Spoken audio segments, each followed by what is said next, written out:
अस्सलाम वालेकुम स्टूडेंट। अब तक हम जो शेप फीचर्स थे हमारे पास क्रू पैरामेडिक में जो अवेलेबल थे उनको हम स्टडी कर चुके हैं। आज मैं थोड़ा सा आपको एक्सप्लेन करना चाहूँगा कि ये जो डाटा फीचर्स हैं जिसमें हमने पॉइंट्स जो थे वो लास्ट टाइम यूज़ किए थे, एक्सिस और प्लेन जो है वो हम कैसे यूज़ कर सकते हैं नई क्रिएशन के लिए अपनी या ज्योमेट्री मॉडिफिकेशन या जनरेशन के लिए। सो फर्स्ट मैं पहले करता हूँ कि एक एग्जांपल छोटी सी लेंगे हम। तो फ्रंट प्लेन मैं सेलेक्ट करता हूँ और उसमें मैं स्केच कर लेता हूँ। इधर मैं रेक्टेंगल ड्रॉ कर लेता हूँ, सेंटर रेक्टेंगल। आई थिंक ये मैंने शायद आपको एक असाइनमेंट दी थी शायद इसकी, मुझे खुद याद नहीं पड़ रहा अभी।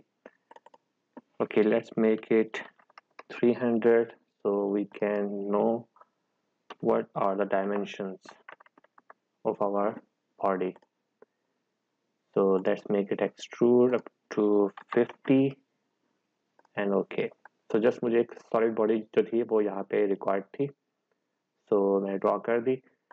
अब नेक्स्ट जो हमें एक यहाँ पे फीचर कह दें कि ड्रॉ करना है कि एक होल और एक्सट्रूड करना है जो कि इस सरफेस पे सॉर्ट ऑफ सम एंगल पर होगी। लेट्स से 45 डिग्री एंगल पर यहाँ से ड्रॉ होके डाउनवर्ड आएगी यहाँ पे, और इस सरफेस तक जस्ट उसने ड्रॉ करना है। हमें एक यहाँ एक्सट्रूड करना है यहाँ पे, तो उसके लिए पहले हमें ड्रॉ करना पड़ेगा एक एक्सट्रूड फीचर। और उस एक्सट्रूड फीचर जो होगा वो बेसिकली हमारे पास 45 डिग्री पे बनना चाहिए इस प्लेन से, क्योंकि एक्सट्रूजन जो है वो हमारे पास होती है स्ट्रेट लाइन में। तो हमारे पास अगर स्केच यहाँ कहीं पे बनेगा जो कि 45 डिग्री पे होगा इस प्लेन से, तो ही एक्सट्रूजन जो है स्ट्रेट लाइन में आएगी और यहाँ सरफेस तक वो कैप्चर हो जाएगा या जनरेट होगा बेसिकली। तो उसके लिए हम यूज़ करेंगे फीचर क्रिएट करने के लिए प्लेन। जस्ट मैं डेटम प्लेन पे क्लिक करता हूँ। बाय डिफ़ॉल्ट तो हमारे पास ये 3 प्लेन्स जो है वो अवेलेबल हैं, ठीक है। और अगर इस आपकी ज्योमेट्री ज़ाहिर बात है अगर इन 3 प्लेन्स के थ्रू नहीं बन सकती तो हम नया प्लेन जो है वो इसमें क्रिएट कर सकते हैं। पहली ऑप्शन जो इसमें बेसिकली आ सकती है वो ये कि अगर मैं सरफेस सेलेक्ट करता हूँ तो उसने नॉर्मल या पॉजिटिव डायरेक्शन तो शो कर दी, और जैसे इसको ड्रैग कर देता हूँ तो बाय डिफ़ॉल्ट वो इतने डिस्टेंस पे, यानी कि जो ऑफसेट यूज़ कर रहे हैं तो इतने डिस्टेंस पे वो प्लेन जो है वो क्रिएट कर देगा। लेट्स से मैं कर देता हूँ उसको 150 और क्रिएट कर देता हूँ ओके। तो देखिए यहाँ पे भी उसने एक प्लेन जो है वो क्रिएट कर दिया जो कि इस सरफेस से 150 डिस्टेंस के ऊपर है। Let me edit this one okay. अगर रिक्वायरमेंट आ जाती है कि वो जो प्लेन हम ड्रॉ कर रहे हैं बेसिकली वो ये जो प्लेन हमने ड्रॉ किया हुआ साइड पे, ऑफसेट को 0 कर देता हूँ ताकि तंग ना करे ज़्यादा। जो हम प्लेन सेलेक्ट कर रहे हैं वो इस प्लेन के और ये जो प्लेन है इसके एग्जैक्टली बाइसेक्ट ये करके 45 डिग्री पर है इस प्लेन से। तो 45 डिग्री डेफिनेटली इस प्लेन से भी आ जाएगा। अगर ये हमारे पास प्लेन जो इस वक्त हम यूज़ कर रहे हैं, make it cancel okay, I will delete this one. So ये जो हमारे पास प्लेन है इस वक्त जो कि राइट प्लेन है, अगर हमने एक प्लेन ड्रॉ करना है जो इस राइट प्लेन से 45 डिग्री पर होगा एग्जैक्टली या बाय तो हम उसके लिए क्या करेंगे बेसिकली, मैं प्लेन पर क्लिक करूंगा। यहाँ एक ऑप्शन तो जो कि आसान भी रहेगी कि मैं सिंपली ये दो प्लेन जो है उनको सेलेक्ट करके एज ए बाइसेक्टर इसमें यूज़ करूंगा। अब वो एक चीज़ आप इसमें देखें कि मैं जब प्लेन सेलेक्ट करना चाह रहा हूँ तो क्रू पैरामेट्रिक बाय डिफ़ॉल्ट जो सरफेस है मॉडल की वो हाईलाइट कर रहा है। मुझे इस प्लेन जो है वो सेलेक्ट करने में प्रॉब्लम हो रही है। तो मैं इसमें क्या करूँगा कि बॉटम राइट साइड पे आप देखें तो हमारे पास एक सेक्शन है, ऑप्शन है या ड्रॉप डाउन मेन्यू कह दें, जिसमें बाय डिफ़ॉल्ट ऑल लिखा हुआ है, यानी कि तमाम फीचर हम सेलेक्ट कर सकते हैं। सो हम क्या करेंगे इस वक्त हमने क्यों सेलेक्ट करना है ये प्लेन्स, मैं इसको अपना सिलेक्शन क्राइटेरिया चेंज कर दूंगा डेटम प्लेन पे। अब देखिए वो सरफेस सेलेक्ट नहीं करेगा, सिर्फ और सिर्फ ये जो डेटम प्लेन्स है इनको हाईलाइट करेगा। इवन ये जो कोऑर्डिनेट सिस्टम है इसको भी हाईलाइट नहीं करेगा वो, ठीक। तो मैं इस पर क्लिक करता हूँ कंट्रोल प्रेस करके राइट प्लेन पे, और ये जो मेरे पास टॉप प्लेन है इसके ऊपर भी देखिए उसने बाइसेक्ट करता हुआ एक प्लेन जो है वो क्रिएट कर दिया, क्योंकि बाइसेक्टर डैट मीन इस साइड से भी 45 डिग्री पर होगा हमारे पास, दोनों प्लेन से डेफिनेटली। ओरिएंटेशन इस तरह से रखनी है आपने, तो जस्ट मैं बाइसेक्टर 2 आया हुआ था तो मैं बाइसेक्टर 1 कर देता हूँ, तो यहाँ पे ओरिएंटेशन ये इस तरह से इसकी चेंज हो जाएगी। तो ये मुझे फिलहाल रिक्वायर्ड नहीं है, मैं इसको कैंसिल कर देता हूँ। ओके, अब क्योंकि हमारे जो फीचर जो मैं ड्रॉ करना चाह रहा था कि हमारे पास डेटम प्लेन जो क्रिएट हो वो जो हमें फीचर बनाना है वो इस सरफेस से 45 डिग्री के ऊपर होगा, या 30 डिग्री कर ले, कोई भी एंगल आप चूज कर सकते हैं। तो उसके लिए मैं डेटम प्लेन चूज करूंगा।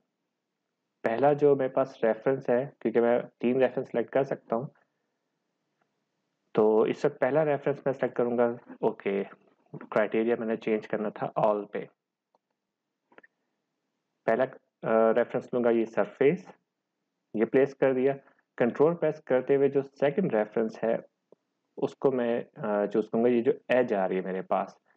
आप चाहे ये वाली एज यूज कर सकते हैं, लेकिन हमें जो रिक्वायर्ड है वो इस करंट एक्सरसाइज में वो ये वाली एज रिक्वायर्ड है। तो जैसे मैंने एज सेलेक्ट की है तो उसने 45 डिग्री के ऊपर इस वक्त उसने यहाँ पे मुझे प्लेन जो है वो प्रोवाइड कर दिया। अगर मेरे पास कोई सरफेस यहाँ पर लाई कर रही होगी सर्टेन एंगल के ऊपर इस सरफेस से, तो थर्ड रेफरेंस में उसको भी दे सकूंगा, लेकिन अब क्योंकि एग्जिस्ट नहीं कर रही तो मैं जस्ट यहाँ पे एंगल ही प्रोवाइड करूंगा करंटली, जो कि 45 है। I can make it 60, 30, whatever you like. So just make it 45 for our case and I will press okay. तो ये नया डेटम प्लेन जो है वो मैं यहाँ क्रिएट कर चुका हूँ। बेहतर ये होगा कि आप इसको रीनेम ज़रूर कर दिया करें कि ये किस मकसद के लिए आपने किया था। कोई भी आप इसको नाम दे सकते हैं जो कि आपके लिए आसान हो। ओके, अब मैं यूज़ करूँगा ये डेटम प्लेन, इस पर मैं करूँगा स्केच लाइक दिस वन। और मैं ये चाहूँगा कि जो मेरा स्केच है वो इसकी जो टॉप एज है ये वाली, इस एज से बाहर ना जाए, ताकि इंटरसेक्शन जो यानी कि हमारा ऑब्जेक्ट या मॉडल जो है वो ख़राब ना हो। तो मैं इसको एक्चुअली बनाऊंगा रेफरेंस, इस एज को। तो मैं रेफरेंस पे क्लिक करूंगा तो बाय डिफ़ॉल्ट देखें उसने कोऑर्डिनेट सिस्टम और ये जो टॉप प्लेन है उसको उसने रेफरेंस लिया हुआ है, लेकिन मैं एक रेफरेंस ये वाली एज इसको भी क्रिएट कर दूंगा। और अब मैं ड्रॉ करूंगा रेक्टेंगल, कॉर्नर रेक्टेंगल, जो कि क्योंकि रेफरेंस ड्रॉ किया था देखने उसने ऑटोमेटिकली ग्रीन कलर में हाईलाइट करके वो पिक कर रहा है इसको। मैं एक रेक्टेंगल यहाँ पे ड्रॉ कर देता हूँ और इसको सिमेट्रिक भी कर देता हूँ अबाउट दिस एक्सिस, आसानी हो जाएगी। तो पहले मैंने ये रेफरेंस सेलेक्ट कर दिया, सॉरी सिमेट्री एक्सिस, और अब मैं पॉइंट सेलेक्ट कर रहा हूँ, तो उसने ये सिमेट्रिकल कर दिया इसमें। और वैल्यूज को मैं प्रोवाइड करता हूँ, लेट्स से 150। हाइट कितनी रखें, चने भी इतनी कर लेते हैं, क्योंकि लेंथ जो है ये भी हम, सॉरी ये जो विड्थ है इसकी, इसको मैं फिलहाल कर देता हूँ 100, मेक इट 150। और अब मैं यूज़ करूँगा यहाँ बेसिकली आर्क, 3 पॉइंट भी यूज़ कर सकता हूँ मैं, कि उसने बाय डिफ़ॉल्ट देखें अजीब सी बना दी, इसको मैं कंट्रोल सी करता हूँ। एक्चुअली इसके टेंजेंट पे उसने आर्क जो है वो ड्रॉ की है। अगर मैं यहाँ से ड्रॉ करूँगा, अब देखिए आर्क बिल्कुल ठीक ड्रॉ हो जाएगी यहाँ पे। अगर इस तरीके से ड्रॉ कर रहा हूँ तो वो इस लाइन के टेंजेंट पे आर्क जो है स्टार्ट करेगा। तो आप देखें कि आर्क टेंजेंट है इस वर्टिकल, सॉरी हॉरिजॉन्टल लाइन पे नहीं बल्कि इस वर्टिकल लाइन पे टेंजेंट हो रही है, जो कि हमें रिक्वायर्ड नहीं है। तो इसको मैं करता हूँ एस्केप। अगर मैं यहाँ से आऊँ तो यहाँ पे एक्चुअली वो इस लाइन को पिक कर रहा है, इधर वो इस वर्टिकल हॉरिजॉन्टल लाइन, सॉरी, इसको पिक कर रहा है। तो जो मुझे रिक्वायर्ड है मैं वो चीज़ ड्रॉ करूँगा यहाँ पे। और चाहे तो हमारा क्योंकि सेंटर एग्जैक्टली यहाँ पे होना चाहिए, तो मैं यहाँ पे ही प्लेस कर दूंगा इसका, ओके कर देता हूँ। आप चाहें इसमें तो सेंटर एंड्स भी आप यूज़ कर सकते हैं, जो कि इस केस के लिए स्पेसिफिकली आसान होगी ऑप्शन। सो आर्क ड्रॉ कर दी, क्रिएट सेगमेंट करते हैं ताकि अगर मैं कंट्रोल जी करूं, इस तरह आप देखें तो वो कोई भी एरिया हाईलाइट नहीं कर रहा, क्योंकि हमारे पास मल्टीपल क्लोज शेप्स जो है वो यहाँ पे अवेलेबल है। एक हमारे पास बन रही है ये वाली रेक्टेंगल, सेकंड हमारे पास बन रही है ये हमारे पास एक डी सेक्शन जो है वो बन रहा है। तो हमें एक सिंगल क्लोज लूप इसमें रिक्वायर्ड है, तो मैं डी सेगमेंट करते हुए ये लाइंस रिमूव कर देता हूँ। देख लें उसने फौरन एरिया जो है वो हाईलाइट कर दिया यहाँ पे। मुझे सर्कल भी एक और भी यहाँ पे रिक्वायर्ड है, कॉन्सेंट्रिक ऑप्शन यूज़ कर लेता हूँ तो ज़्यादा बेहतर हो जाएगी दिस वन। और इसका जो डायमीटर है I will place it as a 50 for now. Okay, तो ये हमारे पास एक फीचर देखें कि किस तरह से 45 डिग्री पे ड्रॉ हो चुका है। I will make it click it at OK, and now I will use extrude feature। तो एक ऑप्शन तो आपके पास ये है कि जस्ट ड्रैग करें डाउनवर्ड, और आप देखें कि जैसे ही मैं इसको यहाँ तक लेके जाता हूँ, क्योंकि हमें तो ये जस्ट ये टॉप फीचर रिक्वायर्ड है, तो बॉटम में देखें वो क्योंकि एक्सट्रूड कर रहे थे वो ऑटोमेटिकली पूरा का पूरा मॉडल जो था यहाँ पे भी लिया है, जो कि हमें रिक्वायर्ड नहीं है। तो यहाँ पे जो बेहतरीन ऑप्शन आपके पास रहेगी कि हम ब्लाइंड डेप्थ की बजाय एक्सट्रूड में हम टू सिलेक्टेड सरफेस जो है उस ऑप्शन को यूज़ करें। और वहाँ पे मैं बताऊंगा कि इसमें जो सरफेस जो रेफरेंस लेनी है सेकेंड वन, वो ये वाली साइड होगी। तो इस सरफेस से लेने से आप देख लें कि हमारे पास जो एक्सट्रूजन है वो इस पार्ट मॉडल से बाहर नहीं आ रही, बल्कि जस्ट इस सरफेस तक ही रहेगी। और यही एक एक्चुअली हमारा एक रिक्वायर्ड फीचर भी था जो कि हमने यहाँ पे क्रिएट करना था डेटम प्लेन यूज़ करते हुए। अगर इसको थोड़ा सा मैं चेंज कर देता हूँ, I will make the diameter up to let's say 70 okay, that's good।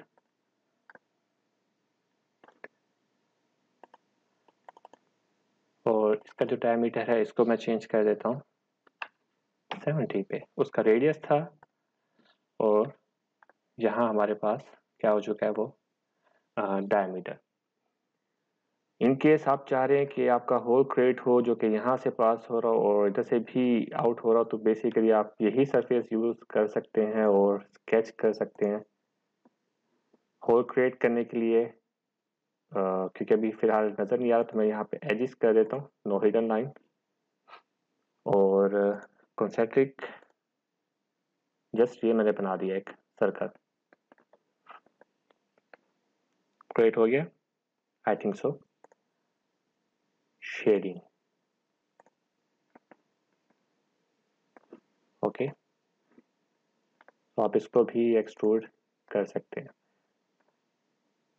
ये रिमूव मटेरियल करना जो कि ऑलरेडी मौजूद है, और डेप्थ ये वाली कर लेते हैं। तो देखें यहाँ थ्रू होल जो है वो एक क्रिएट हो चुका है, लेकिन होल यहाँ पर जो है वो हमारे पास एक्चुअली एलिप्टिकल बनेगा, क्योंकि हमारा जो एंगल है वो सच यहाँ पे 45 डिग्री पर जा रहा है इस वजह से। So that's how you will configure your model in this scenario। Okay, so यहाँ तक मेरे ख्याल से एक्सरसाइज को हम करते हैं कंप्लीट। एक चीज़ अगर हमें यहाँ फर्दर ड्रॉ करनी हो,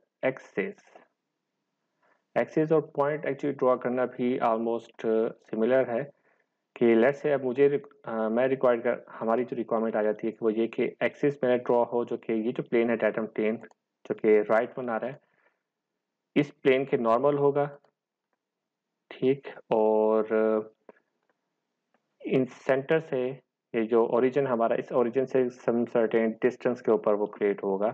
तो मैं सिंपली क्या करता हूँ, एक एक्सिस यूज़ करता हूँ, क्लिक किया मैंने, और रेफरेंस के लिए मैं क्लिक करूँगा इस प्लेन के ऊपर। तो देखें उसने इस नॉर्मल पे एक एक्सिस जो है वो ड्रॉ कर दिया, यहाँ शो भी कर रहा है। ऑफसेट रेफरेंस अगर मैंने प्रोवाइड करना है तो उसके लिए मैं बेसिकली ये वाला प्लेन सेलेक्ट कर लेता हूँ और ये टॉप सरफेस सेलेक्ट कर लेता हूँ इस केस में।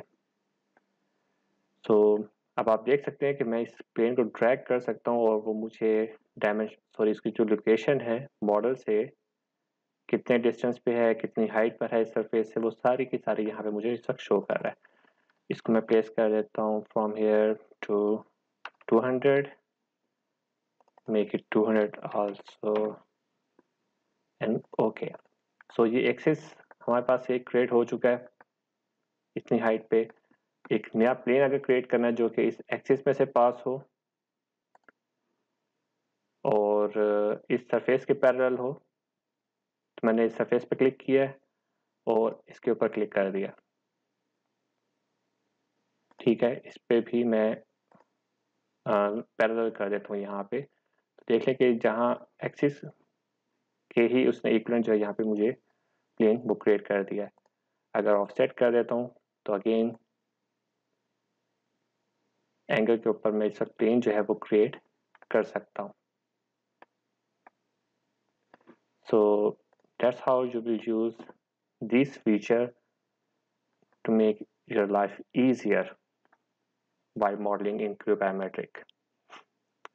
So I think मैं यही तक करता हूँ। जो नेक्स्ट एक्सरसाइज उसमें हम ये इंजीनियरिंग टूल्स जो है इनको थोड़ा सा स्टडी करेंगे।